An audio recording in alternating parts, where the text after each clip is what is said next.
Hello everyone, this is Roxas1359. Welcome back to Let's Play Pokemon White. Last time, we ended up challenging N in Chargestone Cave after he went on more of his spiel about how we humans are bad, blah blah blah. You know, any regular Peter rant.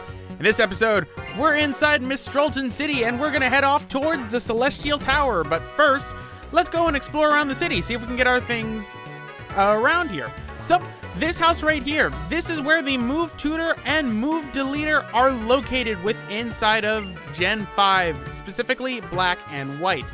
I believe it's in a different location for Black and White too. This girl right here is the Reminder Girl. So she will allow you to, you know, have your Pokemon remember moves that they could have learned in the past. So, just an example, let's give Monkey something. So what should Monkey remember? Well, Monkey can remember Leer, Lick, or Fury Swipes. That is ultimately pointless. So what you have to do is you have to bring her a heart scale in order to remember things. This is the Move Deleter. The Move Deleter can delete any move that is on a Pokemon. That includes HM moves, which is really the only reason why you'd ever use a Move Deleter.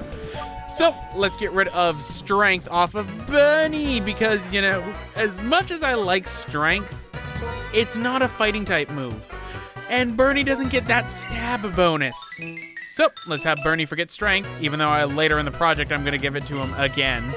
So let's have, for the meantime, Bernie remember a different move. So what should be remembered? Well, Seismic Toss, Storm Throw. Interesting. But unfortunately, doesn't really do that much compared to Seismic Toss since it's based on the user's level. So let's give Bernie back the good old-fashioned Seismic Toss, or not. So yes, let's give him back Seismic Toss. Don't make a liar out of me, game. Alright, so that takes care of the Move Leader and Tutor. I didn't give him back Seismic Toss after all, so Mistralton City, strewn with windblown leaves. Now, Mistralton City is actually a very small city, but it can be pretty good, and apparently Skyla's gym is filled with cannons. Ooh, you'll tell me something cool. I'll have to come back there post-game, because I actually forgot to talk to this guy after I get the Mistralton City badge. But the main gimmick of Mistralton City is the, you know, runway that's around here with planes. So, if trainers want to fly, we can fly with our Pokemon. Well, I do have the ability to fly, but go right here. You can see there's an item. So, grab this, and we get TM58 Skydrop. Skydrop is not too bad of a move, actually. It's pretty good for things. I believe it's also linked to a glitch that's inside of Pokemon White and Black, but I don't remember entirely. So there'll be vegetables as the seasons change, huh? Well, we'll have to come back here another time. Really, that's a lot of Pokemon White and Black have season change variations, and really the only way I'm going to be able to take advantage of that is if I mess with the internal clock. 1 cargo flight a day. How is this town's economy supported? Well, if Team Plasma gets their way, it's not going to. Anyway, here's the Mistralton Gym. And that's just to remind you that, you know, the Mistralton Gym leader, Skyla, has gone to the Celestial Tower on Route 7. So we'll have to go there in another time, but for right now, let's go inside the air control room to where we can get some items. It's always good to have dreams, even if you can't attain them anymore. Oh, that's good logic.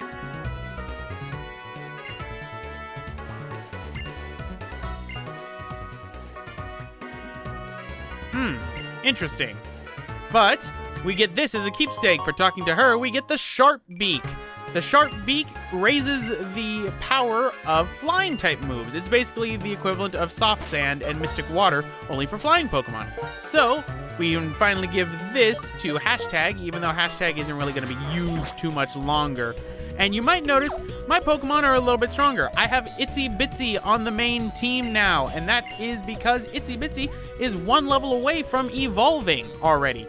I know, I worked that hard using the Lucky Egg, some Audinos, and just other Pokemon in general to level up my little Joltik, Itsy Bitsy, to being 1 level away from leveling up. Not only that, Anna is also 1 level away from getting to her final form, and that's what we will be doing this episode, ladies and gentlemen. We'll be getting both of them to their final forms. Yeah, we've really come a long way, especially when your Pokemon start to get into their final forms. It's always a great feeling. But let us talk to you. Yeah, that is entirely true. But welcome to Route 7, ladies and gentlemen. Route 7 is home to many different types of Pokemon that are evolutions, actually. You can catch things like Watchogs, you can catch Zebstricas here, but there's only one Pokemon that's brand new. That's right here, and I will get into it in a bit once we battle a trainer. But for right now, that was an Audino, and I didn't want to mess with anything, so let's get Itsy Bitsy up. As you can see, Itsy Bitsy got a little bit hurt. I meant to use a Super Potion on you, Itsy Bitsy. And let's get Bernie, because Bernie ended up punching that Audino in the face. Punch it in the face. All right, and that takes care of all the healing, so we got a trainer to deal with right now. You might have noticed there was a frame drop. I apologize for that.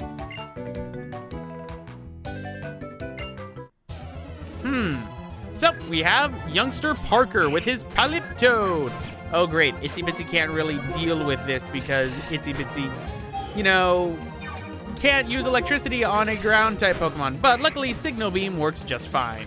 So we got Scoliopeed now.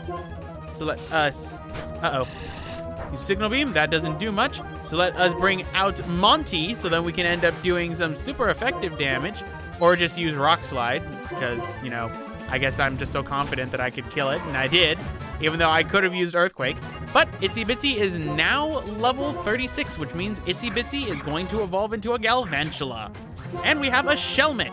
Now you might be wondering, are Shelmets available on this route?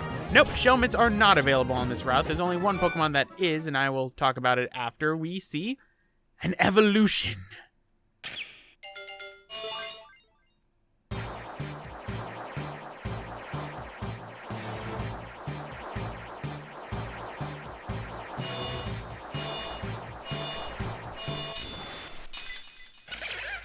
Ladies and gentlemen, meet what I like to also nickname the Sweeper.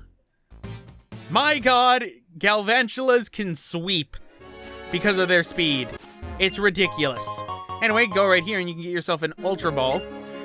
Oh boy, can they sweep. And it's beautiful when they do. My Galvantula, Itsy Bitsy, is gonna be just as how Monty was pretty much the star for what I like to call the first half of the game. This is where Itsy Bitsy starts to become the star, because a lot of Pokemon are going to fall to Itsy Bitsy. But for right now, we need to raise up Anna so then she could evolve.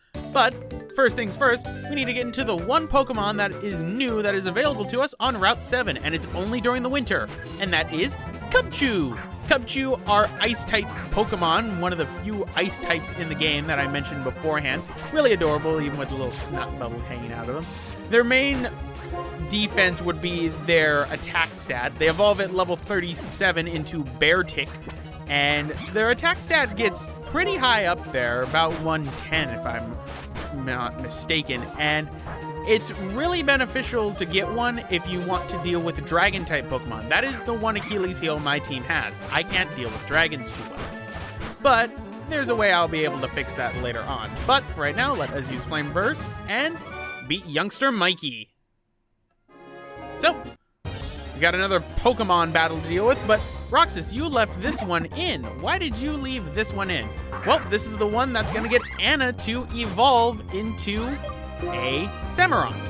So, let's use Razor Shell, and how fitting, it's against a Watchog, something that I use as fodder. So, Anna is now level 36, which means she's ready to evolve. And wants to learn Encore. Well, sorry, Anna, you're not learning Encore. So? What? Anna is evolving!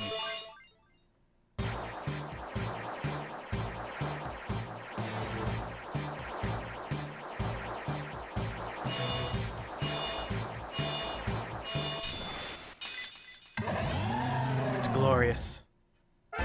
And Anna has evolved into a Samurott.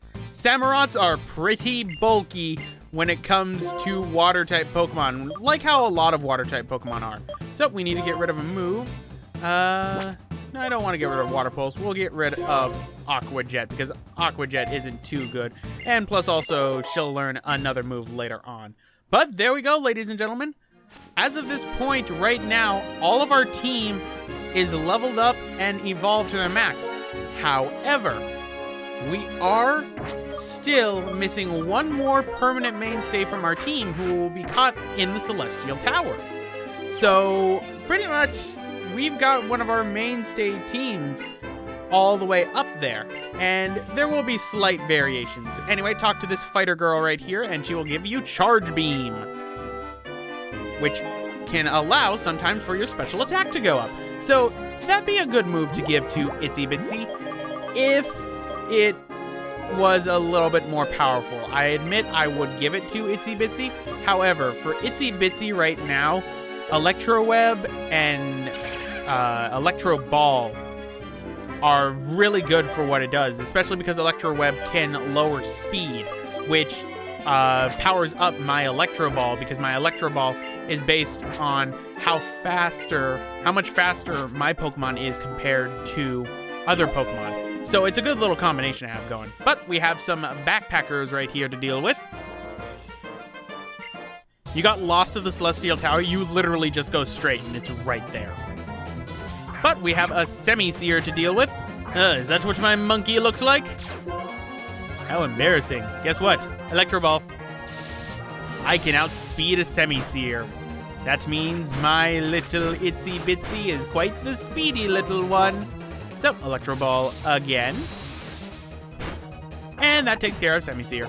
Getting 2,000 experience. Now, this is the other thing. I'm going to be keeping the lucky egg on Itsy Bitsy a lot. So, Itsy Bitsy's levels are going to skyrocket. It's going to be glorious.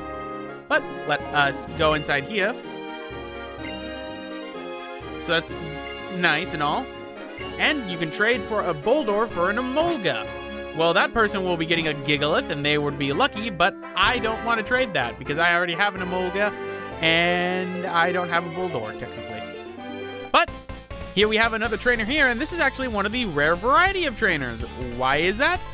Because it's a triple battle trainer. Triple battles, despite being introduced inside this generation, are very rare. I mean, I remember double battles being used a lot, but not triples. And look, big Pokemon against big Pokemon. So, let us shift. What should I do? You know what? We will use that on Swoobat, even though I should technically be using something else. And Rock Slide on them. So, Samurott's gonna flinch. Rock Slide. And that kills the Swoobat. All my Pokemon. Unfortunately, Samurott ended up flinching. Anna is, taking a lot of hits right now, and I don't like her taking hits like that. That's mean. Leave my Anna alone. So, Rock Slide again. Electro Ball on the Watchog. Rock Slide. Takes care of the Leopard. And Razor Shell. Boom. That takes care of our second ever triple battle. Went a lot better than our first one. That is quite certain. This man is no Charles. Yes, you have a lot of research to do, especially when it comes to facing me and my awesome team. So, let us heal up Anna, because she took a little bit of damage there. Yeah, I think we're good on healing for right now. All right, and do I want to switch anyone out? You know what? Why don't we put Bernie up front, so then you can punch things in the face? is what Bernie was meant to do. He is destined to punch things in their face. That's just his tagline. It's his business card. So, now we gotta go against a Minccino. It looks like I made a good choice with Bernie. Bernie, punch the chinchilla in the face. As much as I don't like, you know, hurting chinchillas because they're so adorable, it must be done. And there we go. That takes care of Minccino. All right. And we have some more rangers to deal with, as you can see, as we're coming close to the end of this episode, but we need to also grab this item. So, we got Ranger Mary with her Swadloon. Bernie, punch it. Good, Bernie, you punched it. Now punch it harder. Or better yet, body slam it. Paralyze it. Oh, you were supposed to paralyze it. Right, so that takes care of the Swadloon. And Bernie has leveled up to 33 and learned the move Bulk Up. Sweet. So let us get Bernie out of there so he doesn't get killed by the Tranquil. And use Electro Ball. Of course, it used Detect. But that doesn't work 2 times in a row usually. Right, and we got a Semi-Pour, so Itsy Bitsy, do your stuff. Oh, I should have used Electro Ball. And now I'm burned. Stupid Scald. All right, so that takes care of Semi-Pour, and Itsy Bitsy is now level 38. Itsy Bitsy is leveling up way too fast, I have to say. Because it's kind of ridiculous how fast she is leveling up. But let us grab this item right here, which is a PP Up. I used that PP Up on Monty just so then I could get more for his Earthquake one. PP Ups are pretty much going to be used on Monty for Earthquake. And after that, I'm going to be using PP Ups on my Anna for Razor Shell. So let us now switch Bernie out for Monkey because, you know, don't want to get hurt. And yeah, now I got Monkey hurt real bad. But there we go. And now we've got an Axew, so we've got a dragon to deal with. And I do not have dragon type moves. But instead, we're going to hone our claws. And we are going to do an Earthquake. Pretty much, Monty's going to be the one to deal with dragons for the most part because he's kind of bulky. But that deals with that. Monty is now level 36, and that defeats the Ranger. But there we go, ladies and gentlemen. The Celestial Tower is right up there, but we're going to be tackling that next part. So anyway, guys, I'm going to be ending it off right here. This is Roxas1359, and I'll see you all next time for the Celestial Tower, our place of rest.